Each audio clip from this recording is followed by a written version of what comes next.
Hello guys, I'm Vesh from Pillai College of Engineering, and in this video I'm going to share my experience cracking TCS Digital in the first attempt with the final year of engineering and from the computer department.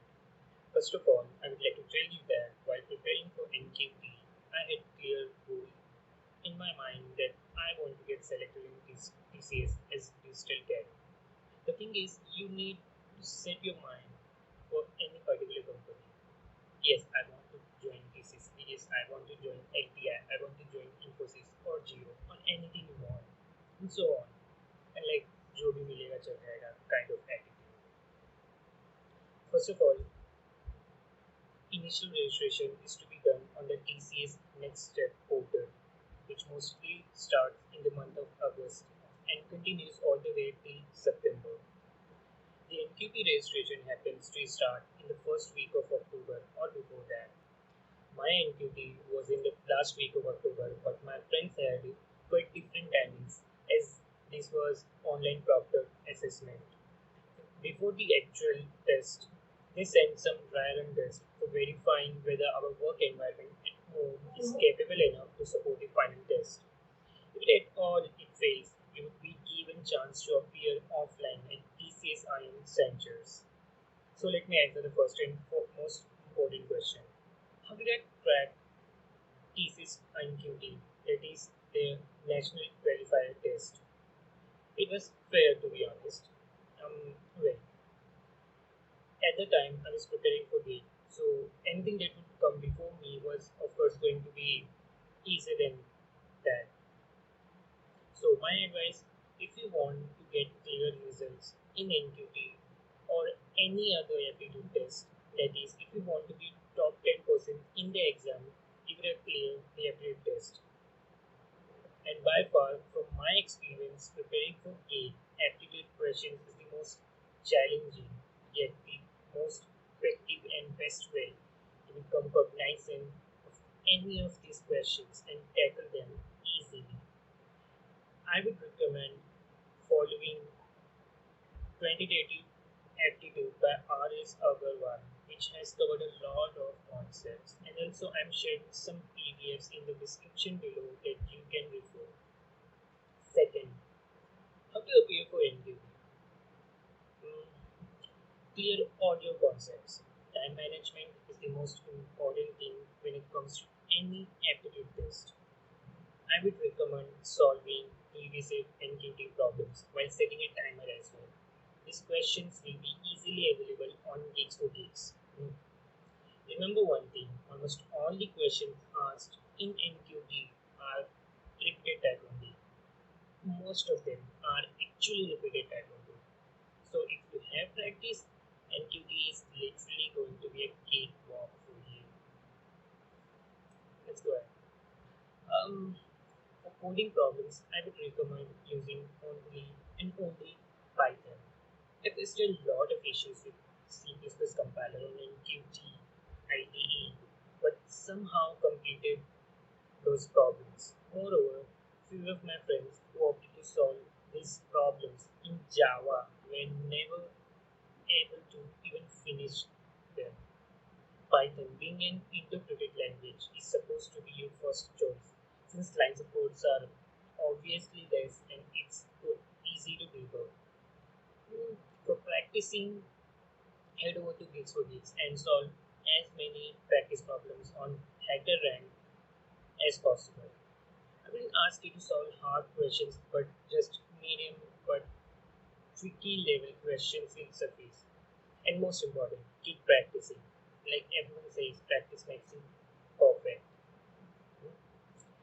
Uh, there will be three problems in coding section, but you only have to solve at least two to be eligible for appearing for further rounds. That's my personal experience actually. I was only able to solve two problems because of some issues with the NQT IDE itself, but still I got called for second round. However, however, you should try completing all the three problems if you get time, since it's only going to give you better national rank and increase your chances to getting a call.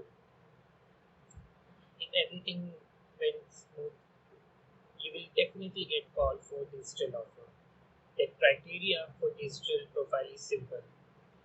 You need to be in top 10% of all those ones appeared for the exam. Remember, since this is a national level exam, the competition is going to be far worse than you could imagine. The level of questions isn't difficult, but the number of aspirants that you will be faced with are quite high in number. Um, then comes the part about second round. If you get selected as digital eligible, you will have to sit for second round, which is completely coding round. This round is even simpler, to be honest. You would get one easy question and one medium level question, which is hardly going to take you 30 minutes to solve, and you get an hour for that. One more thing. Sometimes it happens that the compiler faces some issues during test. In this case, do not panic and contact your admin officer immediately. When I had my second round scheduled, the ID wasn't even showing any languages to compile with, and I realized that about one, after solving about one question, one problem, I wasted around 20 minutes in that. I informed my placement officer and got called after about 20 minutes that the issue has been resolved. But in doing so, I lost about 20 minutes as well. You can think of that. So stay calm, things will be alright. And before starting, check that everything is working properly by writing a simple hello world problem in IDE. Um, let's move on. If you solve all the problems in the second round, you will definitely get interview call for digital profile. First of all, you need to have very simplistic yet reflective resume and not just a copy pasted piece of shit from your friend that you would furnish during any interview. Remember, your resume makes 50% of your overall candidature. So whatever you mention in that one sheet, make sure it reflects your true self. Many students go on writing their summary as innovative, progressive, tackles problems with else, blah blah blah. That's really stupid. Do you really think that's what the interviewer is looking for? The HR reads about 25 resumes every day, and you need to make a strong position when furnishing your resume. While writing the summary, mention what you are good at. For me, my summary was a Qt developer and C++ enthusiast. Loves working with P2P technologies, cloud computing, and so on. It was like this. Be specific always and put only truth about yourself. Then comes the day of actual interview. This is going to be your final test, and you need to pass this test at any cost with 99% accuracy. I wouldn't ask you to go on reading a lot of interview questions which do not even reflect your current job profile. Be thorough with your current skills. You mentioned yourself as a Python developer. You must know that it is 30 years old language and it was created by Guido van Rossum, and it has almost 7 different implementations available, one of which itself is written in Python. Although, don't get in too deep, but be cognizant of everything that you have read. In my case, all the questions were asked based on my current skills only, and nothing that I had not mentioned in my resume.